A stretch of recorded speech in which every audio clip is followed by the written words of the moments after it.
You know what makes someone who left you suddenly start missing you like crazy?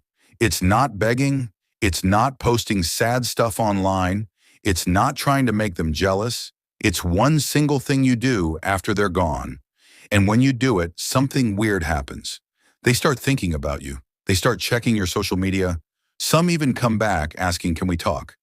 But here's the best part. By the time they realize what they lost, you won't even care anymore because you'll be too busy being the best version of yourself. So let me show you exactly what to do. And trust me, this changes everything. Here's your first move, and it's the hardest one. You disappear, not for attention, not to play games. You actually disappear from their life. No texts, no calls, no comments on their posts, no watching their stories, no asking mutual friends about them. Nothing, complete silence. I know what you're thinking, but won't they forget about me? Nope, the opposite happens when you're always around, always available, always checking in. You become normal. Like air, people don't think about air because it's always there. But when you disappear, when you're suddenly gone, that's when their brain wakes up. They start wondering, where did they go? Why aren't they texting me? Why aren't they watching my stories anymore? Your absence becomes louder than your presence ever was. Think about it like this. When you have a toy and you play with it every day, you don't think about it much, but if someone takes that toy away, suddenly it's all you can think about. You become that toy. But here's the secret. You're not disappearing to trick them. You're disappearing to fix yourself, to focus on you. Because whether they come back or not, you're going to be okay. And that energy, that's what makes them regret everything. This is where most people mess up big time. They disappear from the person's life, but they won't shut up about them to everyone else. They tell their friends every detail. They post vague, sad quotes. They talk about what went wrong 1,000 times. Stop doing that. Every time you talk about them, you give them power. You keep them alive in your mind. You stay stuck. And guess what? Word gets back to them. Your mutual friend tells them, yeah, they're still really upset. They talk about you all the time. And what does that person think? Good. They still care. They're not over me. I still have them. If I want them back, you just showed them. They can treat you badly, and you'll still be sitting there waiting. Don't do that. Here's what strong people do. Instead of someone asks about the situation, you say, I'm focused on other things. Now that's it. Someone tries to bring it up. You change the subject. Someone wants all the drama details. You smile and say, it's all good. I'm moving forward short. Calm, done. No explaining, no venting, no giving them any space in your conversations. When that person hears, you're not talking about them, not posting about them, not falling apart without them. Something clicks in their brain. Wait, they're actually okay. They moved on already. Did I mess up? That's when the regret starts creeping in.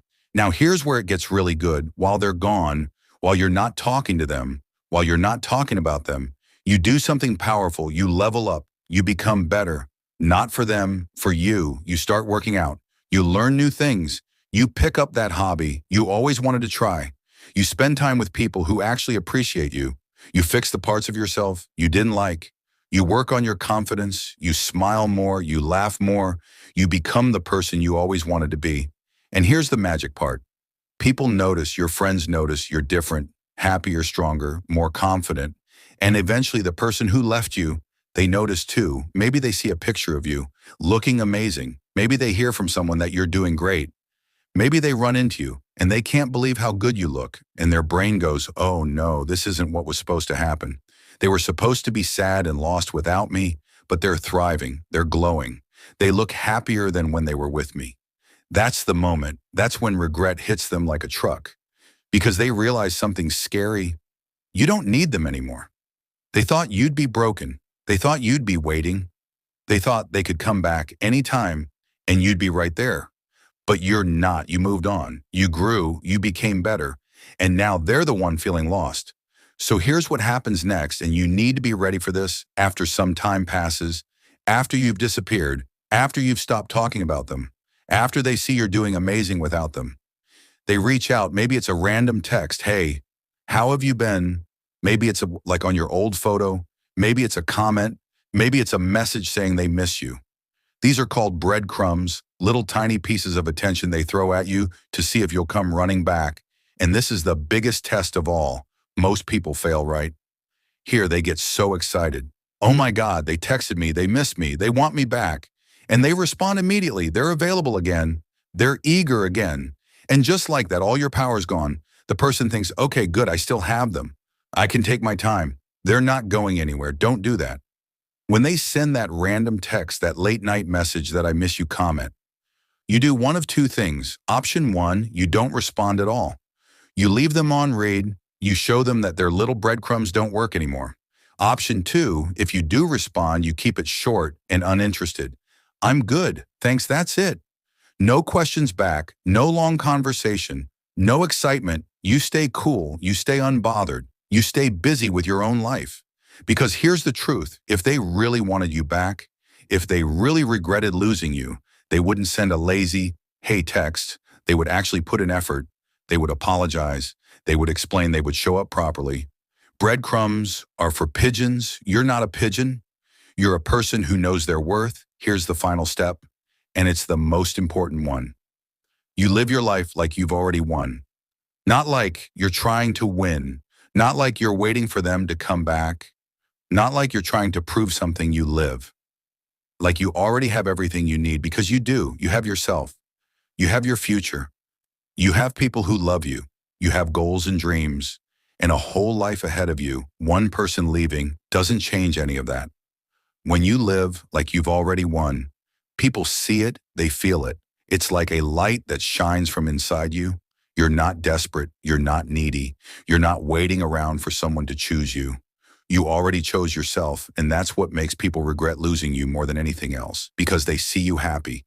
They see you confident. They see you living your best life, and they think, I had that person. I had someone who was loyal, caring, amazing, and I let them go. What was I thinking? But by the time they figure it out, you're already too far gone. You're already surrounded by better people. You're already focused on bigger things. You're already in love with your own life. They had their chance and they blew it. The truth, nobody tells you. Look, I'm going to be honest with you about something. When you do all of this, when you disappear, when you level up, when you stop caring, something happens that might surprise you. They might come back full of regret, apologizing, wanting another chance. But here's the plot twist. You might not want them anymore, because while they were gone, you realized something important. You're actually better off without them. You're happier, you're stronger, you're more confident, your life is more peaceful. And the person you became while they were gone, that person doesn't need them back. That's the real victory. It's not about making them regret it. It's not about getting revenge. It's not about making them crawl back. It's about becoming so amazing, so complete, so happy with yourself that whether they come back or not doesn't even matter anymore. You win either way. If they come back, you get to decide if they're even worth your time. If they don't come back, you're still winning because you're living your best life. So here's what you do right now today. Pick one of these steps, just one. Maybe you finally go silent, no more checking their social media, no more texting. Maybe you stop talking about them to your friends. Maybe you start working on yourself, join that gym, start that project, try that new thing, do it once, then do it again tomorrow.